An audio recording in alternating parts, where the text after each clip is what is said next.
میں پشاور گیا تو جماعت میں انہوں نے کہا جی یہاں ایک وکیل صاحب ہیں، تبلیغ والوں کو بہت گالیاں دیتے ہیں، شکل دیکھتے ہی گالیاں دینا شروع کرتے ہیں آپ کے علاقے کے، آپ کے علاقے کے۔ میں نے کہا اچھا ملاؤ۔ پشاور میں رہتا تھا، وکالت کرتا تھا، میرے علاقے کا میاں چنو ایک چھوٹا سا ٹاؤن ہے وہاں کا تھا، میں اس کے قریب تلمبا ایک چھوٹا سا ٹاؤن ہے میں وہاں۔ تو جب ہم ان کے دروازے پر گئے اور نوک کیا تو دروازہ کھلتے ہی انہوں نے وہی کام شروع کر دیا، دیکھتے ہی۔ اور کہا میں نے تمہیں کتنی دفعہ کہا ہے، وہ جو مقامی، کہ تبلیغ والوں کو میرے دروازے پر مت لایا کرو۔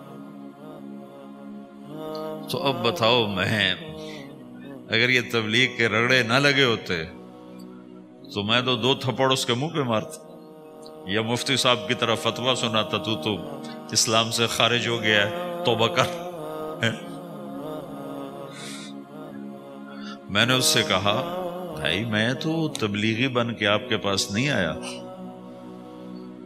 میں تو اس لیے آیا ہوں کہ مجھے پتہ چلا کہ آپ میاں چنو کے ہیں اور میں تلمبے کا ہوں، تو میں تو اس لیے آپ کو ملنے آیا ہوں۔ تو ایسے ہوا، اچھا آپ تلمبے کے ہو؟ میں نے کہا تلمبے کا ہوں۔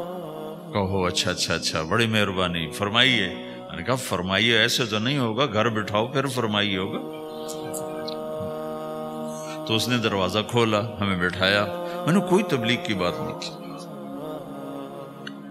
چائے وائے پلائی۔ تو میرے والد صاحب اپنے علاقے کے مشہور آدمی تھے، تو جب میں نے اپنا تعارف کرایا تو وہ اور خوش ہو گیا، کہا تو آپ کے باپ کا الیکشن تو میں نے لڑا ہے، ان کے لیے ووٹ مانگنا۔ تو ایسا خوش ہو گیا، کھل گیا، چائے پلائی، بات چیت ہوتی رہی۔ تو اٹھتے ہوئے میں نے کہا فلاں مسجد میں ہماری جماعت آئی ہوئی ہے، میں نے کہا چلو آپ کو بتا دوں۔ مغرب کے بیان میں وہ آیا ہوا تھا۔ پھر جتنے دن میں وہاں رہا وہ آتا رہا، میں واپس چلا گیا۔ بیچ میں کئی سال گزر گئے۔ لاہور کیولری گراؤنڈ ایک مشہور جگہ، وہاں میرا بیان تھا، جو کرکٹر آئے ہوئے تھے، ان کو ہم نئے سعید انور، انضمام، مشتاق، ان کو ہم قریب کر رہے تھے، اس وقت نئے ان کو قریب کر رہے تھے، تو یہ لوگ آئے ہوئے تھے۔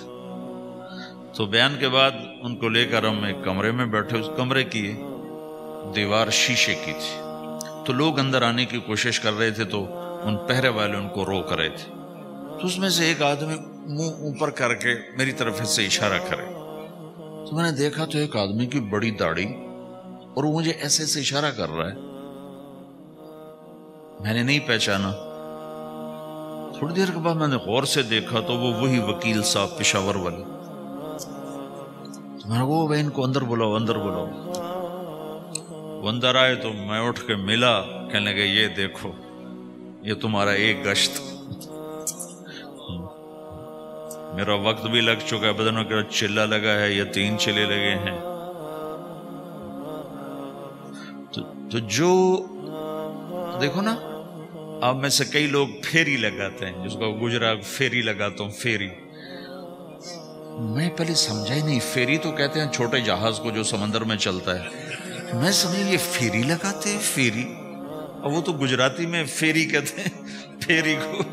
تو پہلے تو میں چکر کھاتا رہا کہ یہ کیا ہے فیری، فیری تو چھوٹے جہاز کو کہتے ہیں، چھوٹا بحری جہاز۔ تو پھر بعد میں کسی نے کہا کہ یہ چل پھر کے سودا بھیجا، اچھا پھیری کو فیری کہہ رہے ہیں، تم خدا کو خدا کر دیتے ہو، خدا کا شکر۔ ایک تو خدا لفظ ہی میں نے پہلے کہا تھا بولنے کا نہیں ہے، ایک اس کو خدا کو خدا کر دیتے ہو، خدا کی قسم۔ تو تم پھیری لگاتے لگاتے گاہک بنا لیتے ہو، نہیں بناتے ہو؟ پھیری لگاتے لگاتے تم اپنے گاہک بنا لیتے ہو۔ یہی تبلیغ کا کام ہے کہ پھیری لگاؤ، لوگوں کے در کھٹکھٹاؤ، کوئی لے گا کوئی نہیں لے گا۔ جو آپ لوگ پھیری لگاتے تو سارے آپ سے سودا لیتے ہیں؟ نہیں لیتے، کوئی لیتا ہے کوئی نہیں لیتا، لیکن آپ جاتے رہتے ہو، آہستہ آہستہ آپ اپنا اتنا کام کر لیتے ہو کہ آپ کی روٹی چل جاتی۔ تو سارے نبیوں نے پھیرا لگایا، کوئی نبی گھر نہیں بیٹھا، کہ میرے پاس کوئی آئے گا تو اسے سکھاؤں گا۔ ہر نبی نے پھیرا لگایا، اور داؤد علیہ السلام نے ایک دفعہ یہ کیا، ایک بڑا عبادت خانہ بنایا اور اس کی دیواریں اونچی کر دی، اتنی اونچی کہ اندر کوئی جا نہ سکے، اور یہ طے کیا کہ ہفتے میں ایک دن میں کسی سے نہیں ملوں گا، صرف اللہ اللہ کروں گا، ہفتے میں ایک دن۔ تو وہ پہلا دن تھا، اندر سے تالا لگا دیا اور خود اندر بیٹھ گئے، اور پہلا دن ہے کہ میں آج کسی سے نہیں ملوں گا۔ تو میرے رب کو یہ بات پسند نہیں آئی کہ نبی کا کام کٹ کے بیٹھنا نہیں ہے، لوگوں میں جانا ہے۔ تو اللہ تعالیٰ نے انسانی شکل میں 2 فرشتے اندر اتار دیے۔ اذ تصوروا المحراب ففزع منهم قال لا تخف خصمان بغى بعضنا على بعض فاحكم بيننا۔ کہا جی حضرت ہمارا جھگڑا ہو گیا ہے، ہم آپ سے فیصلہ کروانے آئے۔ تو داؤد علیہ السلام ڈر گئے کہ دروازہ بند ہے، یہ آئے کہاں سے؟ دیوار اتنی اونچی ہے کہ اس کے اوپر سے چھلانگ لگا کبھی اندر نہیں آ سکتے، تو یہ کون ہے، آئی کہاں سے؟ دروازے کو دیکھیں تالا لگا ہوا ہے، دیوار کو دیکھیں اتنی اونچی ہے، تو کون چھلانگ لگا کے اندر آئے گا؟ تو ڈر گئے۔ تو کہنے لگے جی آپ ڈرے نہیں، ہمارا جھگڑا ہو گیا۔ کہ کیا جھگڑا ہے؟ کیا جھگڑا ہے؟ کہ ان ھذا اخی لہ 99 نعجہ ولی نعجۃ واحدہ فقال اکفلنیھا وعزنی فی الخطاب۔ یہ میرا بھائی ہے، اس کے پاس 99 بکریاں ہیں، بھیڑیں، 99 بھیڑ ہے، اور میرے پاس ایک ہے۔ یہ مجھے کہتا ہے ایک بھی مجھے دے دے، میری 100 پوری ہو جائے۔ تو آپ بتاؤ یہ غلط کر رہا ہے کہ ٹھیک کر رہا ہے؟ اب یہ فیصلہ تو آپ چھوٹے سے بچے سے بھی کروا سکتے ہو، نہیں؟ یہ تو لطیفہ سا بن گیا، داؤد علیہ السلام کے لیے لطیفہ بن گیا کہ ایک آدمی کہتا ہے جی میرے پاس 99 ہے، تیرے پاس ایک ہے، تو ایک مجھے دے دے، میری 100 ہو جائیں۔ تو داؤد علیہ السلام سوچ میں پڑ گئے یہ چکر کیا ہے۔ تو ایک دم ان کو خیال آیا کہ اوہ، جیسے میرے رب نے مجھے پیغام بھیجا ہے کہ داؤد تجھے بندوں کو دعوت دینے کے لیے بھیجا ہے، مصلی پر بیٹھنے کے لیے نہیں بھیجا۔ ہاں مصلی پر بیٹھنا ہے، اس کے لیے رات ہے۔ قم اللیل الا قلیلا نصفہ او انقص منہ قلیلا او زد علیہ ورتل القرآن ترتیلا۔ چل ومن اللیل فتہجد بہ نافلۃ لک عسى ان یبعثک ربک مقاما محمودا۔ رات ہے، آ جاؤ۔ ان ناشئۃ اللیل ہی اشد وطئا واقوم قیلا۔ آجا آجا، رات بڑی مزے کی چیز ہے، تو اور میں تنہا۔ فاذا فرغت فانصب والى ربک فارغب۔ آ جاؤ۔ تتجافى جنوبهم عن المضاجع يدعون ربهم خوفا وطمعا ومما رزقناهم ينفقون۔ رات تیری میری، دن میرے بندوں کے لیے۔ نہیں بیٹھ سکتا، تسبیح پکڑ کے نہیں بیٹھ سکتے ہو۔ تو اس پر داؤد علیہ السلام سجدے میں گرے۔ آیت سجدہ ہے اس لیے میں نہیں پڑھتا ہوں۔ سجدے میں گرے اور کہا یا اللہ معاف کر، یا اللہ معاف کر دے، یا اللہ معاف کر دے۔ میں نے دروازے بند کر لیے، حالانکہ یہ میرے منصب کے خلاف تھا، اس پر اللہ سے معافی مانگی۔ تو چل کے جانا نبیوں کی صفت ہے، یہی ہماری صفت۔ اس امت کو یہ کام دیا گیا کہ یہ اوروں کے پاس جا کے اپنا سودا پیش کر، اپنوں کو بھی سنبھالے اور غیروں تک بھی پہنچے۔ نہیں سنتے پھر جاؤ، نہیں سنتے پھر جاؤ، کیونکہ دلوں کا پھیرنا اللہ کے ہاتھ میں ہے، تیرے ذمہ آواز لگانا ہے۔ اللہ تعالیٰ نے تقسیم کر دی، قم اللیل الا قلیلا، رات اللہ کے پاس آ جا۔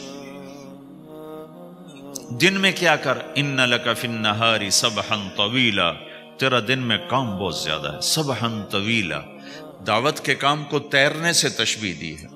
سبح تیرنے کو کہتے ہیں۔ اللہ کے نبی کا ایک گھوڑا تھا جس کا نام تھا سبحہ، میں نے بتایا تھا پہلے دن، وہ اتنا تیز چلتا تھا جیسے تیر رہی ہوگی، اس لیے اللہ کے نبی نے خود اس کا نام سبحہ رکھا تھا، تیرنے والا۔ تو تبلیغ کے کام کو تیرنے سے تشبیہ دی کہ آپ نے لمبا تیرنا ہے، اور مکے میں تو پانی کوئی نہیں، تو کہاں تیرنا ہے جی؟ سارے مکے میں پانی کا قطرہ کوئی نہیں زمزم کے کنویں کے سوا، تو تیرنا کہاں ہے؟ یہ اس دعوت کے کام کی بڑی خوبصورت تصویر ہے، سبحا طویلا۔ حالانکہ اللہ فرماتا ہے ان لک فی النہار شغلا طویلا عملا عظیما جہدا طویلا، لیکن سبحا طویلا۔ جو آدمی چل رہا ہوتا ہے اگر وہ بیٹھ جائے تو کوئی نقصان تو کوئی نہیں، گاڑی چلا رہا ہے کہیں گاڑی روک لے تو کوئی نقصان تو کوئی نہیں، تھوڑی دیر سے پہنچ جائے گا۔ کہیں گاڑی کھڑی کر کے کافی پینے لگ گیا تو کوئی مسئلہ تو کوئی نہیں ہے، آدھا گھنٹہ دیر سے گھر پہنچ جائے گا۔ تیرنے والا پانی میں اتر گیا، اب یہ رک سکتا ہے؟ کیوں بھائی؟ اگر یہ کافی پینے کا ارادہ کرے تو کہاں جائے گا؟ تو مچھلی کے پیٹ میں جائے گا۔ پانی میں اترنے کے بعد اختیار ختم ہے، اب تیرنا ہے۔ کہاں تک؟ دوسرا کنارہ جب تک ہاتھ میں نہیں آتا تیرنا ہے، سبحا طویلا۔ جب تک آخرت کا کنارہ ہاتھ میں نہیں آتا، اے میرے نبی تجھے دعوت کا کام کرتے ہی رہنا ہے، کرتے ہی رہنا ہے، کرتے ہی رہنا ہے، تیری چھٹی کوئی نہیں۔ سبحا میں یہ اشارہ تھا کہ چھٹی کوئی نہیں، یہ موت تک کا کام ہے۔ وَاعْبُدْ رَبَّكَ حَتَّى يَأْتِيَكَ الْيَقِينُ۔ ہائے ہائے، جب یہ آیت اتری یا ایھا المدثر قم فانذر وربک فکبر، اے میرے محبوب اٹھ جا، اٹھ جا، میرا پیغام سنا۔ تو لیٹا ہوا ہے۔ تو اس پر آپ نے کہا خدیجہ انقطع ایام النوم والراحہ، میرے آرام کے دن چلے گئے، میرے سونے کے دن چلے گئے، میرے رب نے مجھے کہا ہے اٹھ جا اور میرا پیغام سنا۔